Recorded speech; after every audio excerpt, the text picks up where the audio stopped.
che ha costruito un parco nazionale, e che ha trasformato quello che era probabilmente un grande svantaggio competitivo, cioè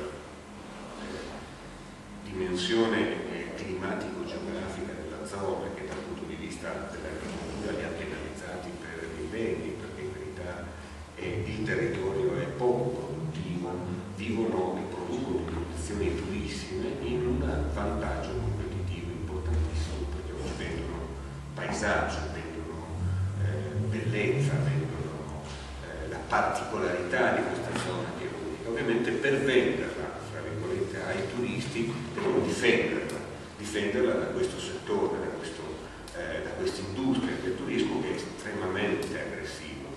Ecco, l'invenzione importante che ha fatto questa comunità è stata quella di definire dei regolamenti, definire dei disciplinari, delle regole sociali di convivenza che sono molto avanzate dal punto di vista della concezione del futuro di questa stessa comunità. Quindi costruire degli spazi di governanza, degli spazi di coordinamento, coordinamento, anche distorsionare,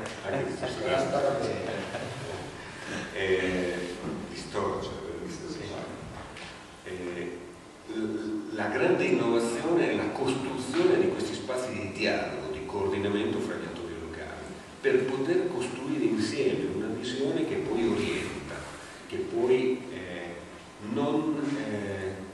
non impone, anche se delimita profondamente l'azione degli attori di questa comunità.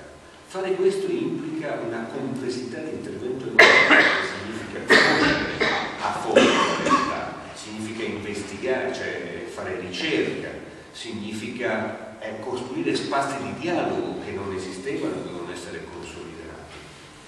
Quindi c'è un tema della complessità che mi sembra da tenere presente, perché ovviamente dobbiamo pensare a interventi di lungo termine, dobbiamo pensare a una molteplicità di soggetti coinvolti, dobbiamo pensare a una visione integrale dell'intervento. Secondo, mi sembra fondamentale l'innovazione come strumento di intervento, con i paradossi che questo comporta. Intanto non abbiamo, mi sembra, concettualmente risolto la dinamica che esiste fra l'integrazione di una comunità e la coesione di una comunità e la spinta che dobbiamo creare e ricreare costantemente alla creatività e alla produzione del nuovo. L'innovazione significa rompere gli schemi delle relazioni preesistenti e la creazione del territorio significa al contrario consolidare le relazioni. Sembra che concettualmente questo ci ponga ancora di fronte a un dilemma difficile da risolvere. E poi mi sembra che anche dal punto di vista dell'analisi dobbiamo dotarci di strumenti un po' più sofisticati di quelli che conosciamo. Sto conducendo per un'altra agenzia delle Nazioni Unite un'investigazione, una ricerca sull'innovazione in America Latina. Tutti gli studiosi, gli amici economisti con i quali stiamo collaborando ci aiutano a precisare il marco teorico di referenza, il quadro di riferimento teorico come un quadro in cui si descrive l'innovazione come un processo complesso, eccetera, eccetera, di qualità, di centrata. Ci fanno tutto un ragionamento molto interessante sulla particolarità del fenomeno innovativo, un fenomeno centrato sul dialogo, sulla scoperta empirica, e poi dopo noi quando facciamo le analisi cerchiamo sempre riferimenti quantitativi e quindi mettiamo sempre la lente di ingrandimento laddove il fenomeno non esiste. Quindi dobbiamo probabilmente anche in questo caso sofisticare i nostri strumenti di analisi.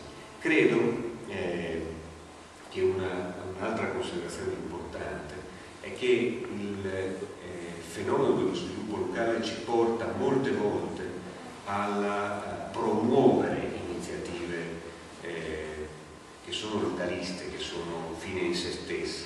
E questa è un'altra contraddizione sulla quale vorrei fermare un attimo la vostra attenzione.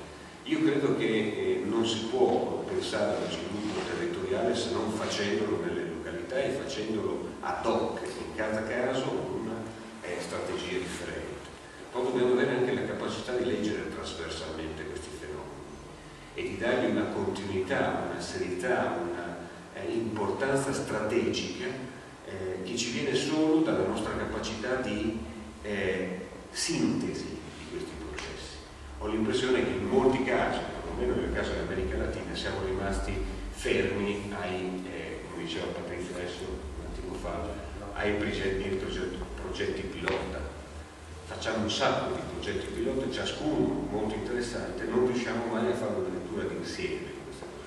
Attenzione, un'altra cosa che a me sembra che dal punto di vista dello sviluppo territoriale sia questo. L'ultimo elemento che io vorrei richiamare è quello della centralità del fattore umano. Credo che in fondo la costruzione dello sviluppo locale c'entra molto con la costruzione delle competenze, e la costruzione delle competenze, delle capacità, delle abilità, delle predisposizioni, c'entra con quello che pensano, vivono, sanno fare, con quello che sono le persone che queste comunità conformano. Quindi è una riflessione che tutto sommato a me conduce in direzioni diverse e che vorremmo cercare di riproporre insieme con le letture che le persone che qui intervengono faranno.